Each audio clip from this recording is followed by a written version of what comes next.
Another day, another basketball stories na naman ang pagkikwentuhan natin. At ngayon nga yung balitang pag-trade ng Los Angeles Lakers kay Rui Hachimura. At ang balitang bagong center na makukuha ng Golden State Warriors. Mismong si Kendrick Perkins na nga nagsabi na plano pa rin nga daw ni Rob Pelinka na ituloy ang pakikipag-trade ng Lakers sa Portland Trail Blazer para makuha si Jeremy Grant gamit si Rui Hachimura na patuloy pa rin na nagiging inconsistent ang performance sa kanilang mga laro. Napatunayan na nga na hanggang scoring lamang ang nagagawa nito para sa Lakers at nagiging liability sa pagdating sa depensa.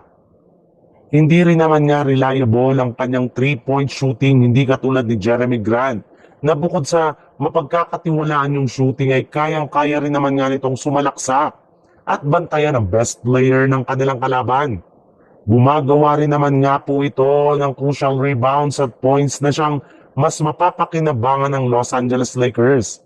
Kaya hindi na nga nakakagulat kung itutuloy na ni Pelinka ang pakikipag-trade sa Miami Heat as soon as sa kalagitnaan ng December. Inamin na rin naman nga noon ng Lakers na hindi pa rin nga nila sinasarado ang posibilidad na pagkuha kay Jeremy Grant.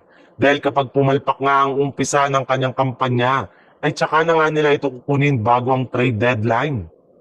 Sa ibang balita naman, ikinumpirma na nga na kailangan talaga ng Golden State Warriors ang kanilang bagong lineup ngayong season. Kung gusto man nila na makabalik mula sa maaga nilang pagbagsak sa Western Conference. Hindi pa rin naman nga ito kontento ang kanilang front office na kumuha ng bagong player, especially sa kanilang front court para makabalik sila ng maaga sa Golden State Warriors. Sa katunayan, ibinulgar na nga ng Warriors na mananatili pa rin isang center ang gusto nilang makuha sa lalong madaling panahon. Ayon pa nga sa ibinulgar ng isang analyst, hindi pa rin nga nawawala o nagbabago ang kanilang target na big man na si Nick Claxton. Gayong hanggang ngayon nga ay napakahina pa rin ang kanilang front court players.